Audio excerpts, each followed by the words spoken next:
رقت عيناي شوقا ولطيبة ذرفت عشقا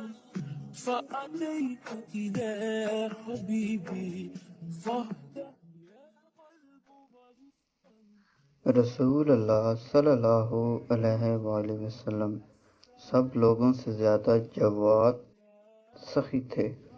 اور رمضان میں دوسرے اوقات کے مقابلے میں جب جبرائیل علیہ السلام آپ صلی اللہ علیہ وآلہ وسلم سے ملتے بہت ہی زیادہ جود و کرم فرماتے۔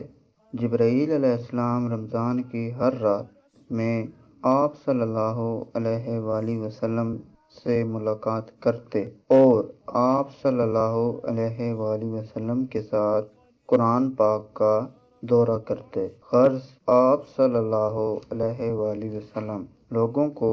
بھلائی پہنچانے میں بارش لانے والی ہوا سے بھی زیادہ جود و کرم فرمایا کرتے تھے۔ عليك يا رسول الله السلام عليك يا حبيبي